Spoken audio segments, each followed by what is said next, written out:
자, 마지막으로 필수 예제 3번 우리 같이 한번 살펴보도록 하죠. 자, 경북대학교 2015학년도 모의논술 문제에서 출제된 문제야. 27페이지에. 자, 제시문 가. 자, 원자는 원자 핵과 전자로 구성되어 있으며 원자 핵과 전자는 서로 끌어당기는 인력이 존재한다. 체외각, 조금 이제 지겹다. 비슷비슷한 제시문도 자꾸 보니까. 체외각 전자 껍질에 있는 전자는 안쪽 전자 껍질에 있는 전자보다 핵전하에 끌리는 효과가 적다. 핵전하에 끌리는 효과가 적다.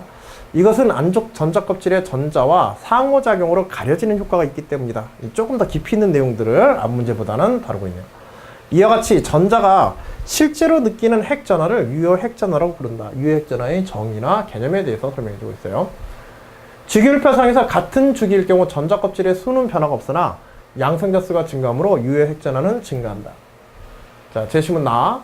원자 내에서 원자 핵과 전자 사이에 서로 끌어당기는 인력이 존재하므로 전자를 떼어내면 에너지가 필요하다. 이온화 에너지. 기체 상태의 원자 1몰로부터 전자 1몰을 떼어내어 이온으로 만드는 데 필요한 에너지를 제1이온화 에너지라고 정의한다.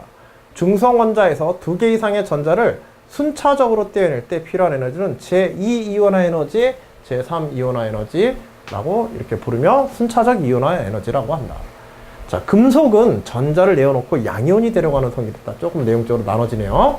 알칼리 금속, 리튬, 나트륨, 칼륨, 루비디움, 세슘은 전자를 하나 내어놓고 일가의 양이온으로 쉽게 이온화됩니다. 자, 알칼리 금속들이 가지고 있는 이온화의 특성을 설명하고 있고, 제1이온화 에너지는 리튬 금속이 가장 크고, 리튬 금속이 반지름이, 이건 어때서 그래? 반지름이 가장 작은 게 가장 큰 원인이지. 그치? 전자 껍질 수가 가장 작은 게 첫 번째 원인. 조개 아래, 그걸 이제 간접적으로 설명해주고 있는 거야. 조개 아래로 갈수록 감소하는 경향을 보여준다. 이것은 같은 조개에서의 이온화 에너지는 유효 핵전하보다는 선후 관계를 이제 준 거지. 정보로 준 거야. 그러니까 경북대 정도 문제라서 제시문에서 이 내용을 다 얘기하고 있지. 우리 앞에서 본 것처럼 조금 이제 상위권 학교 문제라든지 이런 문제를 보게 되면 이런 부분까지 다 설명하지 않고 학생들이 알아서 그 원리를 제시하도록 이렇게 요구하고서 있는 문제들이 많아. 여기서는 다 설명해주고 있어요. 원자의 크기가 더 큰 영향을 준다는 것을 의미한다. 이온화 에너지가 작다는 것은 전자를 쉽게 내어놓는다는 것을 의미하기 때문에 반응성과 연관이 있다. 여러 실험 결과로부터 얻은 금속의 반응성을 비교한 결과 다음 순으로 됨을 알 수 있다. 자, 금속의 반응성에 대한 이야기를 또 뭐 주저리 이렇게 쭉 써줬네요. 수소를 기체 이제 수소를 중심으로 해서. 그래서 이제 그치? 은과 백금과 금까지 이렇게 해가지고 최종적으로 쭉 했어. 뭐 반응성 정도는 외우고 있는 경우들이 많을 테니까. 이의 순서로부터 은은 구리보다 반응성이 작다는 사실을 알 수 있다. 자, 여기서 이제 또 반응성이라는 거는 도대체 그러면 어떤 것인가 하는 뭐 그런 질문이 나올 수도 있긴 하지만 문제를 보면서 얘기하죠. 금속구리는 은 플러스 이온에 의해서 CO2 플러스로 이온화되는 반응이 쉽게 일어나고, 은 이온은 금속은으로 환원되는 반응이 일어난다. 이제 은거울 반응이라든지 그런 때 주로 이제 원인이 되어지죠. 또한 수소 이온의 경우에 외부에서 전자를 받으면 수소기체를 발생시키며 환원 반응이 일어난다. 결국 뭐 이거는 환원 반응에 관한 이야기를 하려고 하는 얘기네요.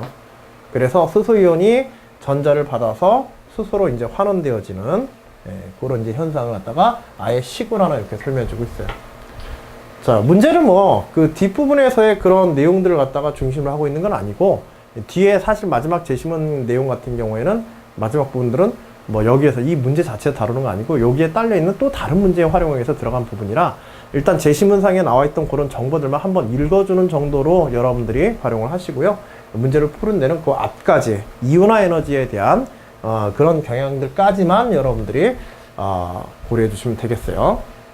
주기율표상에서 주기율표상의 이주기 원소는 원자번호 순으로 배열하게 되면 리튬, 베릴륨, 붕소, 뭐 B3죠. B3, 그 다음에 탄소, 질소, 뭐야 이거? B3가 아니라 이건 아예 없는 거지, 그치? 그래서 붕소, 탄소, 질소, 산소, 플로린, 네온이다. 이들의 제1이온화 에너지 경향을 아래의 그래프에 나타내고, 그래프에 그려봐라. 이 그래프에 나타낸 제1이온화 에너지에서 일반적인 경향성으로부터 벗어나는 부분을 표시하고 왜 이런 현상이, 이건 앞에서도 했던 내용이지, 그치? 뭐에 대해서 언급해야 돼? 오비탈의 불안정성에 대해서. 그치?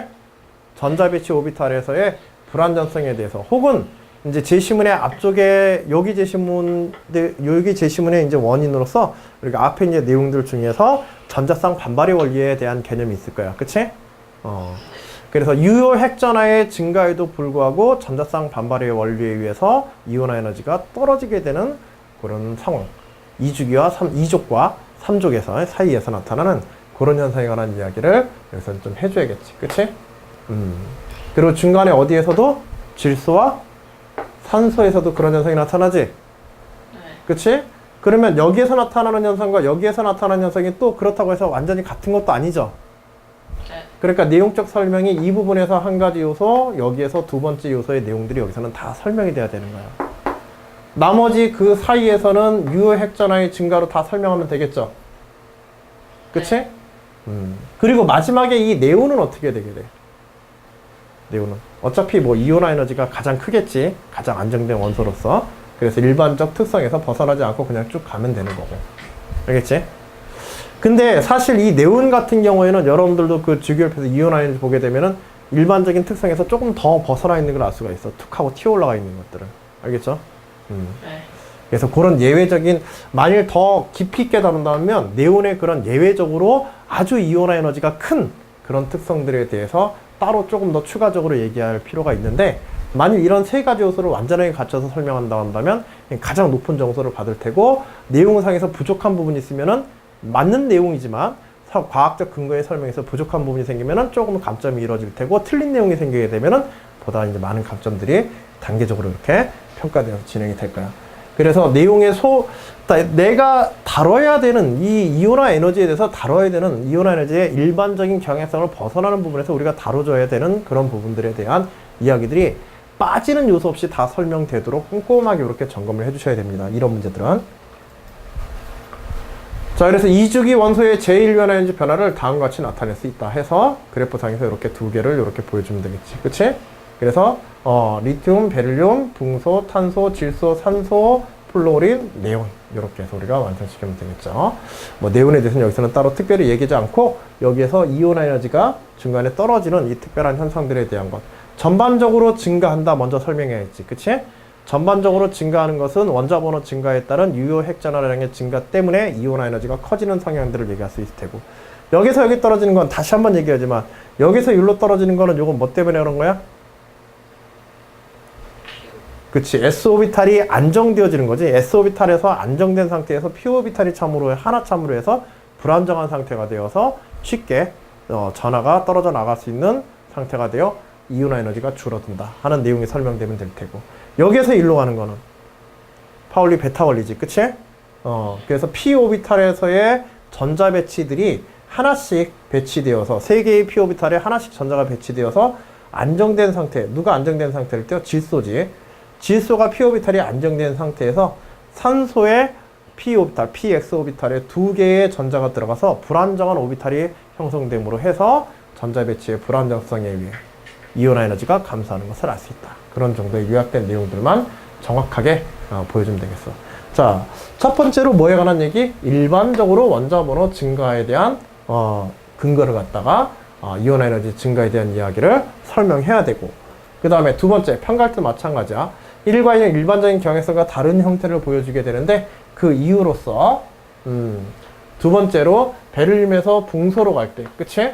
베릴륨에서 붕소로 갈 때 이온화 에너지가 감소했는데, 전자 배치에 대한 이야기, 정확하게 전자 배치를 아예 써주는 게 좋지, 이때는. 그치? P오비탈에 대해서. 그래서 B의 새로운 전자 한 개는 에너지가 높은 P오비탈에 들어가게 되어서 베릴륨보다 안정성이 낮아지기 때문에, 이런 부분들도 표현 한번 정리해두면 좋아. 그래서 에너지가 높은 S오비탈에 대해서 높은 오비탈에 전자가 들어가서 안정성이 낮아지기 때문에 전자가 쉽게 떨어져 나온다. 이렇게 이제 얘기하면 되는 거야.